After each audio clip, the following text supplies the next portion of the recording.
Hi, my name is Jeremy from FlightsimWebshop, and in today's unboxing video I'm going to take a closer look to the newest edition of the VelocityOne family, the FlightDeck. The FlightDeck is a HOTAS for Windows packed with cool features. And before we're going to open it up, we're going to take a closer look at the backside of the box. The backside of the box gives us a good overview of all 15 axes and buttons that are on the Turtlebeats FlightDeck. Key features are the heads-up display on the stick and a flight touch display on the throttle. We will cover both later in this video. What's also great to see is that contactless sensors are used on all main controls.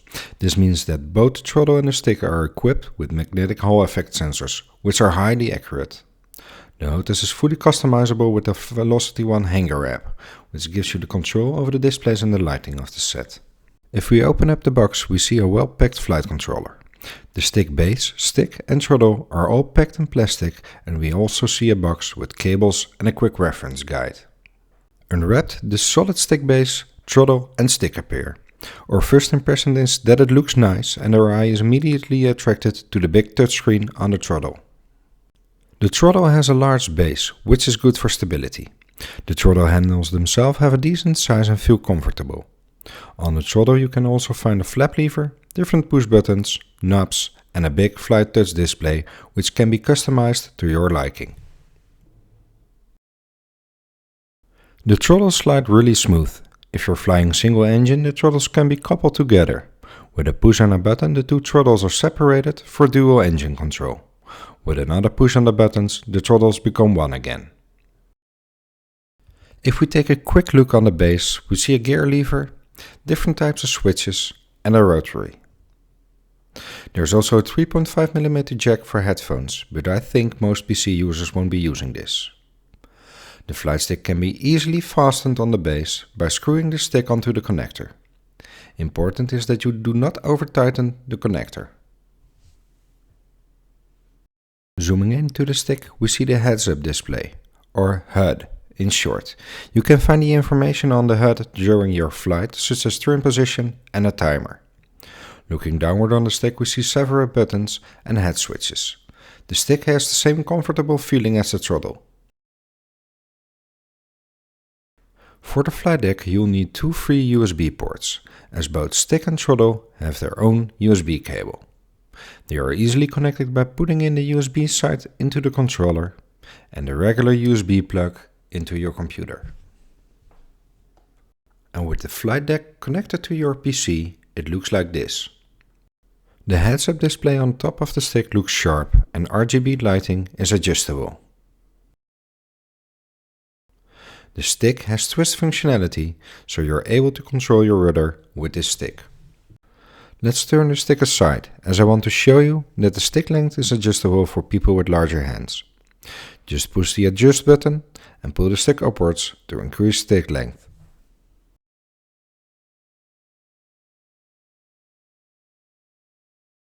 There are some little details I really like about the throttle. It is, for instance, the haptic feedback, a small buzz when you're passing a position. You can set this position yourself in the throttle menu. There's also a small window at the bottom that shows your throttle settings. I'm a huge fan of these tiny details, as you know that they put effort in the design. These details make me happy. Let's take a closer look at the flight display. With the navigation buttons you can switch between the menu and different screens. I've just told you about the haptic feedback, which is adjustable via this menu for both throttles. We're not going in depth now, so let's move on. The screen is customizable and works intuitive, although navigation between the different pages would be better if this goes smoother. Nothing too serious, let's hope the firmware update will fix this. Talking about firmware, you can update the firmware via the VelocityOne Hangar App, which is available in the Microsoft Store. Just search for a Hangar App, download the app and then open it. As the stick and throttle are two separate devices, firmware updates are also installed separately for the both devices. In this case we select our throttle. Here we can see our installed profiles, or configs as it is named in the app, and install the latest firmware by clicking update. As mentioned, it is also possible to perform a hardware test, but for now we keep it with updating our firmware before testing hardware. It is important to keep your device connected to your PC at all times. And now we wait. With the latest firmware installed, we can finally test the hardware. You can push buttons, turn knobs or move axes around, and you should see your input as output on the screen. Now back to the configs. You can add a config to your throttle by clicking the copy button in the TurtleBeats configs. The config is added to your throttle, whereafter you can activate it. By activating a new config or just a profile, the touchscreen on your throttle is changing. For this video I've used TurtleBeats' standard configs, but you can create your own if you want to. As hoped, the firmware update was an improvement in terms of browsing through the pages. Thank you for watching our first unboxing video.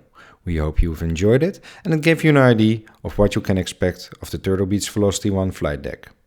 If you've enjoyed it, please like it, share it with your friends and don't forget to hit the subscribe button to be notified when a new video is published.